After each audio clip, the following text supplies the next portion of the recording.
Hey, welcome back to Frank's Model Works. I'm Frank. We are now at the stage of the build where we are putting on that final optimal prime before we do color coats. And it's an important step. So just to recap, we have we've identified where our mold separation lines are.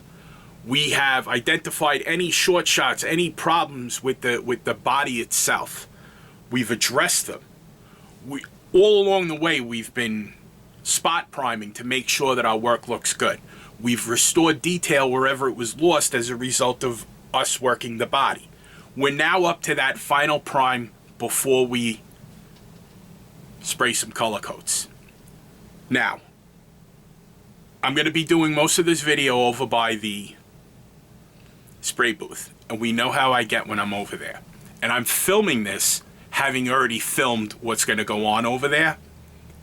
It's just about what you would expect, like I'm acting basically the same way that I usually do when I'm over there. So, buckle up, kiddies. Hold on a second. We're over by the spray booth now. We're going to do the final prime on both of the bodies before we do final prep, which is to smooth out any roughness in the primer, make sure that we have the best foundation for the color coats that are going to follow. One of the things that you have to take into consideration while you're priming the body is also what else needs to be painted body color within the kit. And if you're building a Mopar, it's actually a lot.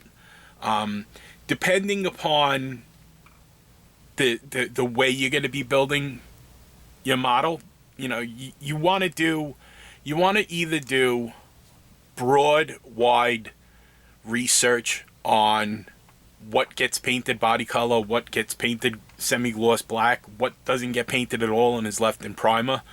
And your best reference for that is the internet. If you're building a replica of a specific car, go by what that specific car has on it. And you got to understand, no matter what you do, no matter how you paint it, no matter what painstaking reference materials you gather and then pour over and research your project, there's going to be, I refer to them as neckbeards, there's going to be a neckbeard whose sole purpose in life is to point out something that you probably already know and something that they probably know you already know, but they want to make sure that they tell you anyway. They are the granters of unsolicited advice. So try not to have those people, because they seldom build, and if they do, you know, I've gone on this rant before. If they build at all, you ain't gonna see it, because their real talent in life is getting under people's skin. So you have to take that with a big grain of salt. You know, if they're gonna tell you, for example, on a Mopar, say this was dipped in a primer, and then body color would be through the painting process of painting the body color would be fogged in here, and you might have like a black undercoating over here, and this frame, these subframes are going to be, you know, fogged body color. Okay, sure, okay. I've worked at a job for 27 years, and not one job was the same, but that's cool. I mean, they pumped out, what, 80-something thousand of these chargers in 1968, and every one of them, you know, like, what about the ones that were made on a Friday on the last shift, when they just wanted to get out of, you know what I mean? Use specific references or for a specific car, or a wide-ranging, but then again, also try to keep in mind, it's how you present it. If you say, listen, this is just, you know, I slapped it together, I wanted it to look good, and that's fine, they're still going to try to get under your skin. It's an unfortunate aspect of this hobby, and it's every hobby. It's everything that people like treat as important to them, there's going to be people who are going to try to ruin it. That's just, that's life, and that's the way things are. So try to keep that in mind. When you have cars like Mopars, there was a trend where, you know, they would paint the entire underbody the body color. And, you know, it's called like the over-restored look. And they would paint these frames in semi-gloss black and the K-members in different colors. And then the control arms themselves could be like a cosmoline color. You could go to your heart's content. But just in the story, when you're explaining why you did what you did, make it known. They're still going to have something to say and be prepared for that. So in the case of the car that this car is going to get built. This 1968 Charger. Yeah, I know.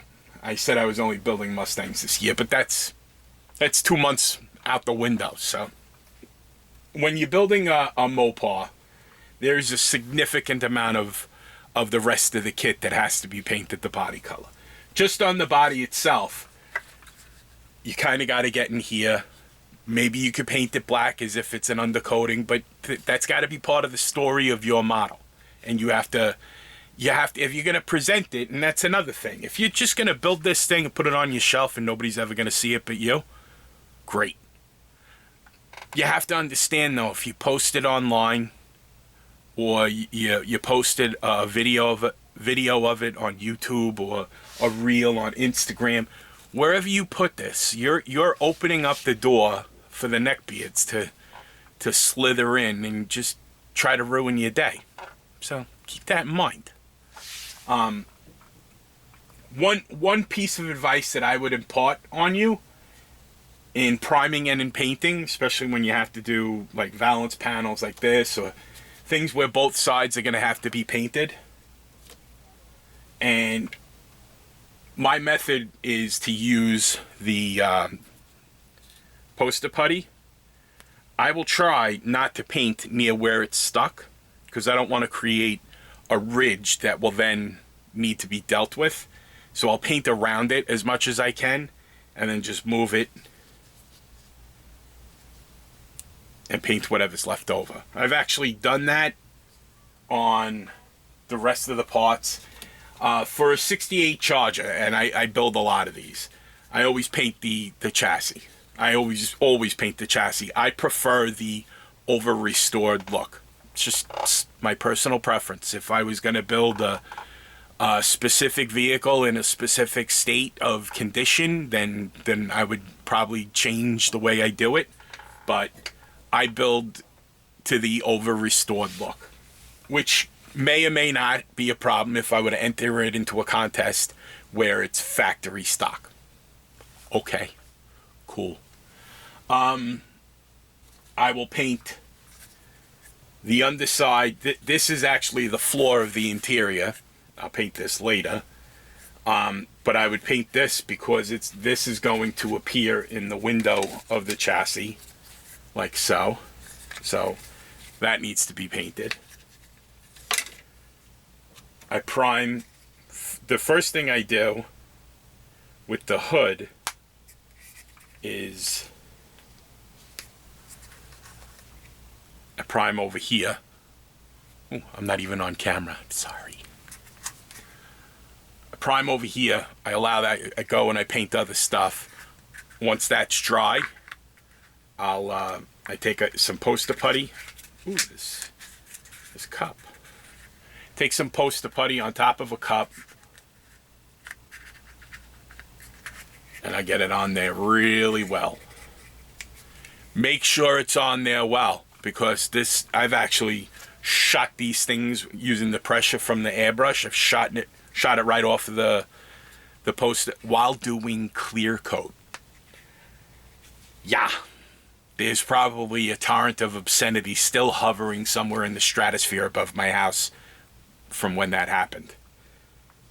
My wife actually, she realizes, you know, when I'm letting something like that go, she realized that it usually has to do with dropping a freshly painted, totally wet model car part.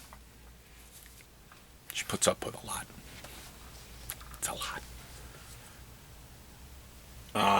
This is the radiator mounts to this, and this is like a front section between the end of the fender wells and where the grill attaches at the front of the car.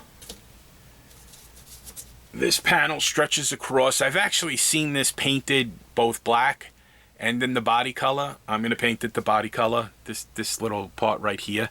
I've actually cut off, they have like a little conical nub that sticks up here that's supposed to represent the coil that the hood comes down on when it latches. I cut that off and I actually replace it with a conical coil.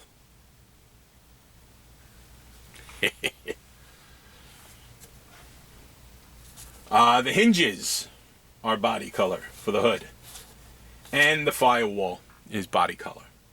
On the body itself,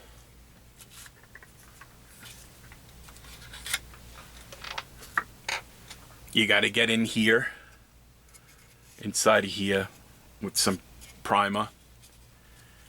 This area in here, which is the firewall, will be here, and that radiator subframe will go in here.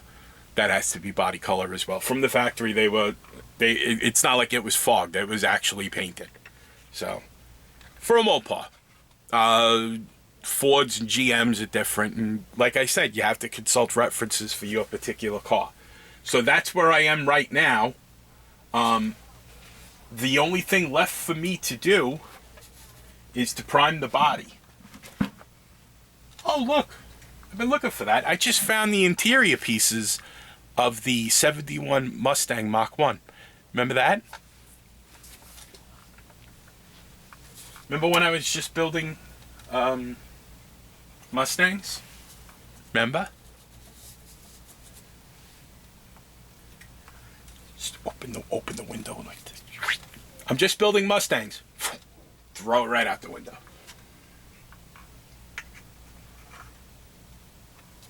My audience demands so much of me. It's good though. I mean, you know, a production schedule is nice, but you got to kind of tailor yourself to what the market, which is the audience, what they want. So, you want to see how to prepare a body? Okay, I'll show you.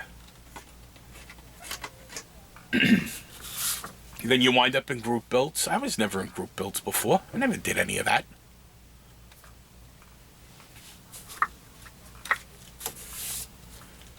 So, let's get to priming. I'll shut up now. It's probably 11 minutes into this. Yeah. Oh, this video series is going to be 30 minutes per.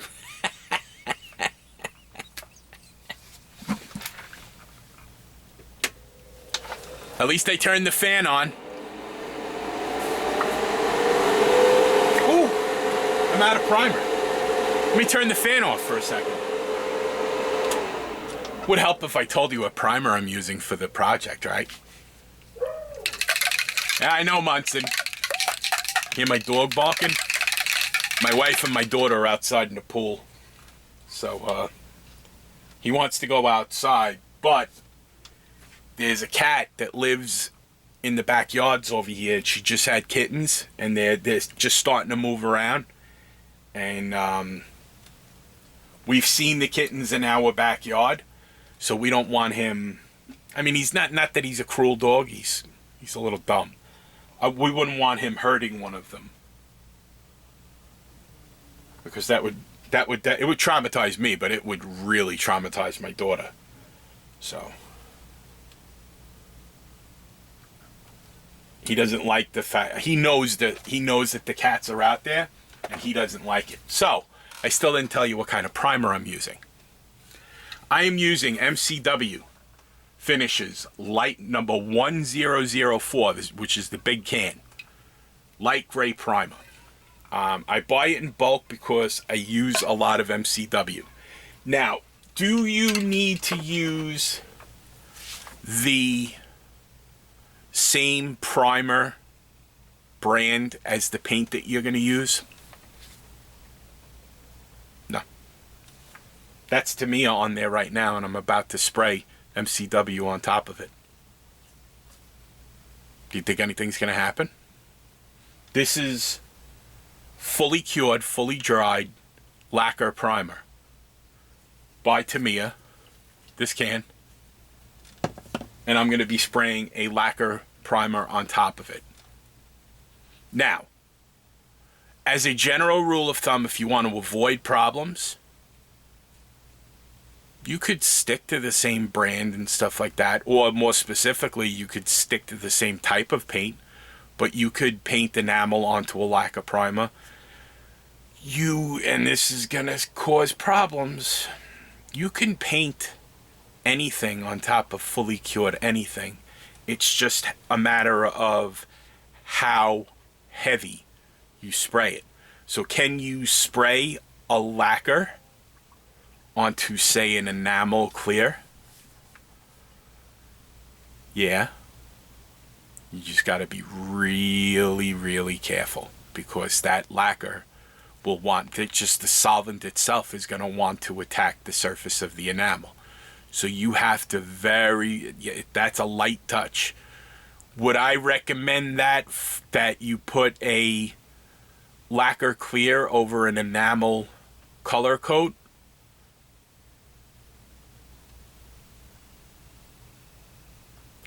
I'm not going to tell you. I don't want to be the guy that tells you to do that. I just don't want to be that guy. You could have a problem, and it's something that, you know, I don't want to have to answer for. So in this instance, I am going to be doing the final prime with MCW primer. You could use MCW primer all the way along. I am going to be using MCW lacquer paint for the finish. I don't know. You can theoretically paint anything over something that's fully cured if you're careful enough in your application and you don't lay it on wet. The thing that's going to do the most damage when you're spraying something is the solvent. And, you know, enamel is supposed to be a pretty rough finish. But if you're hosing lacquer on top of it, you're going to have a problem. But if you're misting over the course of God knows how long, lacquer on top of fully, completely, totally cured enamel, theoretically it should work. Do we have that kind of patience? I don't know. That's up to you. If you want to find out, I'm not going to try to figure out how to do it. I don't care, to be honest with you. You know, I know I'm going to get down in the comments, having said what I just said, you know, somebody who's going to tell me, first, you should try it. My answer to that is no. Okay? No. I don't have that kind of time. And I'm not going to be throwing money at stuff willy-nilly. Okay? Where I am at the point in the channel right now, I'm still in the this is costing me money to do kind of phase. And I will likely never get out of the this is costing me money to do kind of phase. That said, it's also costing me time. So I'm going to concentrate on the things that I know how to do and have demonstrated results. And if you're inclined to observe my results and be persuaded by my methods and figure out that, okay, that worked, let me give that a try. That's the purpose of what I'm doing here. I'm not here to do 50 side quests and just spend endless amounts of cash to figure out the best way to spray lacquer onto enamel. Okay? Good. Glad we got that straightened out. So, boy, this is going to be so long I might have to make this into 2 episodes, but we'll see. So, we have the body. We restored the detail that was lost in the process of removing the mold separation lines and whatever defects were in the body. The body looks good. It's been washed with whatever detergent soap Mrs. Steffens has upstairs and like lukewarm water and allowed to dry. I did hit it with compressed air to speed that up because there's something about the water in Suffolk County, New York that I won't drink it. I tell you that right now. I won't drink the water around here. But anyway, I mean, it doesn't help that I'm spraying solvents closer to the water table than need be, but whatever. It also has to do with the fact that Long Island was a big part of the defense industry throughout the entire Cold War. There's a lot of bad stuff in the water out here. No matter what they tell you, look up Superfund. Anyway, so here we are. I'm probably going to have to edit that out. I definitely don't want to deal with that in the comments. I did restore the detail in the door lines. Any other little blemishes that I saw, I sanded down. So now this is not going to necessarily be a super heavy coat of primer. This is going to be basically a unifying coat of primer to have the last bit of primer on it before it gets painted. Okay? Here we go.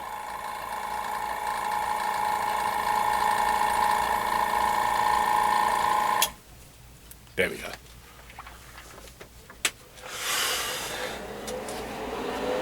The things that are said in front of this, while there's solvent in the air, I'm not responsible for.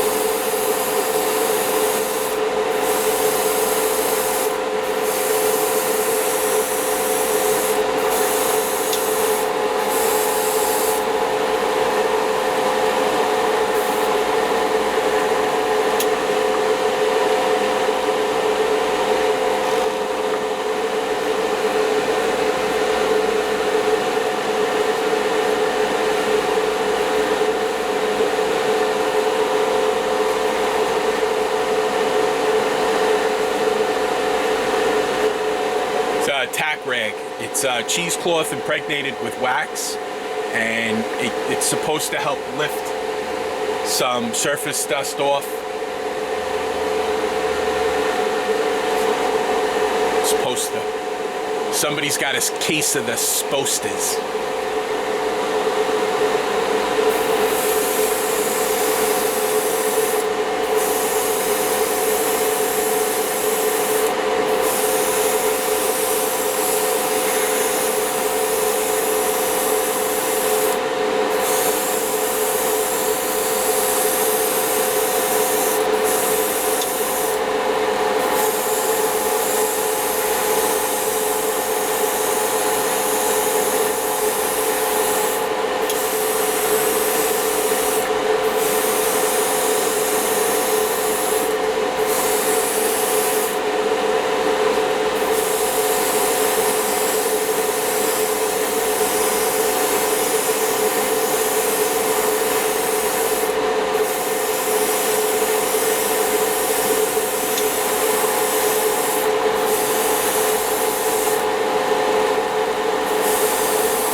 Was the 68 Charger. This is the 69, the one that has the vinyl top. I have an idea which we might discuss in a couple of minutes, but I'm just going to put the primer on, so hang in there.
Okay, I think we have a successful prime of the body, so I'm going to let that cure.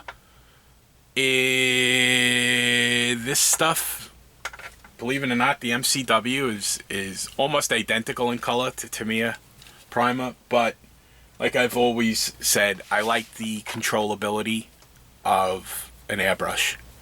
And sure, I could decant the Tamiya, but why bother? This is ready mixed right out of the can. Mr. Guest at MCW puts out an outstanding product. I have yet to have a product of his not meet my expectations. So that said, we'll meet over there in a few minutes. Hold on. We're back over by the desk. I finished priming both bodies. I hit both bodies with the DSPIAE sanding sponges that I had shown you in previous episodes in this series. On these two bodies after the primer, I hit with 1200 grit and then 1500 grit, and then wiped them down with the Kimtech Science wipes that I showed you. I'll have links to these products down in the description. And what you're trying to do when you prime is, especially if you're using lacquers, if you're painting with lacquers, you're not so much creating a roughed surface so that the paint can form a mechanical connection.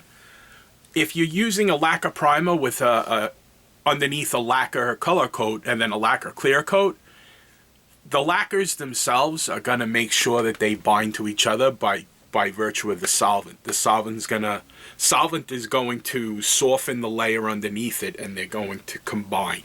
Which is why it's important and I'll explain this when we do color coats, when you're painting with lacquer, that you can't really hose it on. You can create a mess, basically. Putting lacquer onto plastic itself, you're mechanically bonding the lacquer to the plastic surface by creating almost like a film of molten plastic that the paint then sticks to.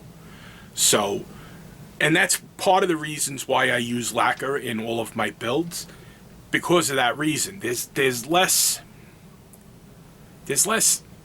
problems that I have to worry about, because it's a time-tested painting method.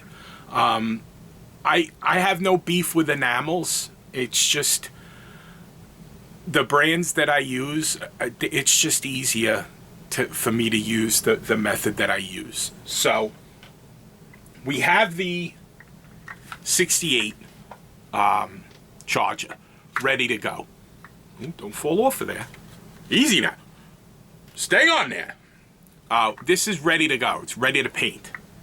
The 69 charger with the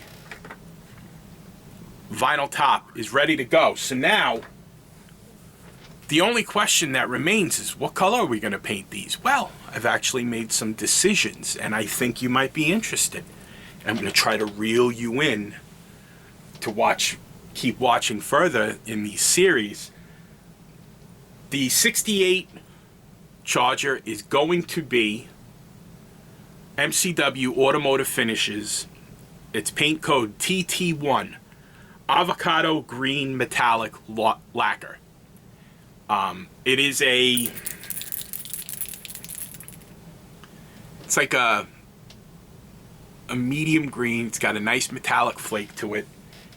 It's not a very common, like, you don't see a lot of them, and that's I actually like that. I like that in a charger. I like that in a muscle car, like the things that you wouldn't really see. But then again, if you think of, like, from my experience growing up, when if I saw a 68 charger that survived, it would have only been, say I was 10 years old when I saw it, it would have only been a 14-year-old car.